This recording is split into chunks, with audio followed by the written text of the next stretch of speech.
Blackout.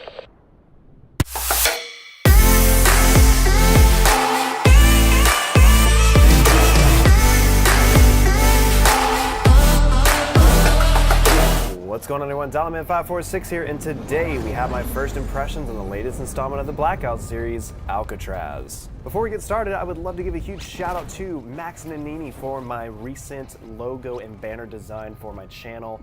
If you guys are just getting started, or maybe you have thoughts on getting started on YouTube, or maybe even just need a retouch up to your current design, he is the man to go to. He will not disappoint. I'll drop a link in the description down below if you guys are interested.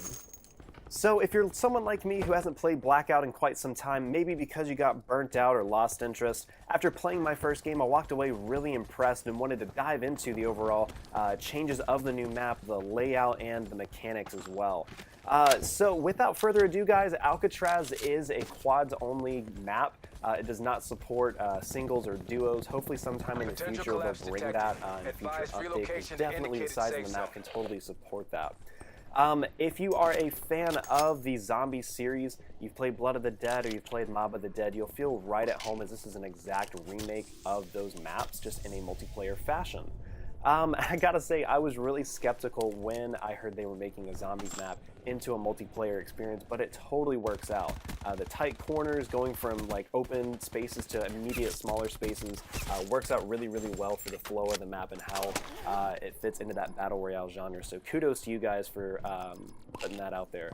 So overall changes to the mechanics of the game. You and your squad will spawn in with a total of 40 people rather than the traditional 80 to make up for that smaller map. Alongside that, you guys also as a squad have a total of 5 revives to share amongst yourselves. Basically, when you get completely eliminated, there's a countdown timer before you're able to spawn back in. From what I've heard, they have shortened it from the one from Heist. Personally, I haven't really played Heist, so I don't really know what that timer is, so I do apologize for that. But it does seem to be a lot shorter. Now, granted, keep in mind, though, if you are the last person on your team and none of your team members have spawned back in and you end up dying, it will not spawn anyone back in. It is lights out, so definitely keep that in mind. Speaking of mechanics, I had no idea that friendly fire with a Combat Axe was a thing up until the point that me and my friend were getting chased, and all of a sudden I get Combat Axe right in the back because he was trying to lob it at a zombie and obviously missed. That might have been a thing from the get-go, but I just thought it was something funny to share. So, moving on from that, the lay of the land, the map. When you guys spawn in, you'll have your choice of the parade grounds, ruins, warden's house, cell house, docks, Officers Club, Powerhouse, Model Industries, New Industries, and this tiny little map off to the side that, quite frankly, not many people land at. So if you're looking for a safe zone, that is definitely your best bet. Going back to the whole kind of theme of the map as well, they added wall weapons. I was actually really surprised when I found that they did that, and huge shout out to those guys for adding that as a nod to the zombie series as a whole. Granted, there is no in-game currency, so you just kind of walk up to the wall weapon, pick it up, and you're ready to go. One thing I did notice is that most weapons won't really spawn in the same way each round, so if you're familiar with a certain weapon going somewhere, it might not be there when you get back if you're playing the next game. Alongside that too, kind of following with the traditional Blackout kind of theme, I guess, there will be parts of the map that will be marked by the mystery box light, just like before. In order to get the mystery box to spawn in, you do have to kill the zombies in that area. One thing to keep in mind, though, if you are in the cell house or a couple of other areas of the map, I believe also too, the docks have it, or maybe it's the powerhouse, but you'll also see zombies spawning regardless if there is a mystery box light there or not. And it can be pretty crazy. But once you do that, one of the coolest weapons that was my absolute favorite in the zombie series was the Blundergat, and yes, you have the ability to pick it up in this map. So be on the lookout for people who have the Blundergat, because that thing can absolutely destroy you up close if you're not careful.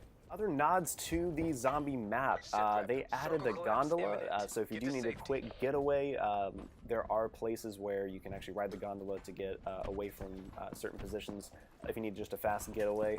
And they also added the sniper tower. Like, oh my gosh.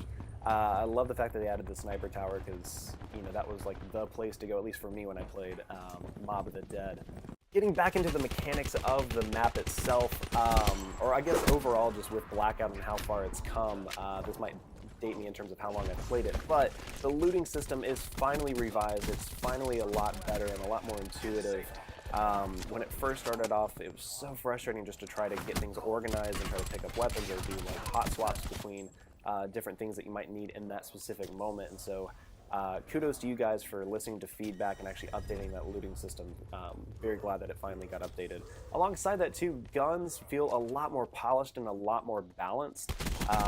Definitely, you know, if you're going up against someone that has a gold weapon or a purple weapon from a loot box, you'll probably be more at a disadvantage. But overall, I felt like there wasn't really one gun that kind of was overkill compared to others. I mean, granted, you know, if you have an LMG or something like that, you're probably going to beat somebody that has a pistol, for instance. So guys, thank you so much for watching. If you enjoyed the video, feel free to slap a like down below and subscribe, as we've got a lot more content to come in the near future. Also too, I would love to hear feedback on what I could improve upon or what could be done better, or even what you enjoyed to help further grow this channel and to deliver the best content to you guys possible. Until next time guys, stay tuned. I'll see you then.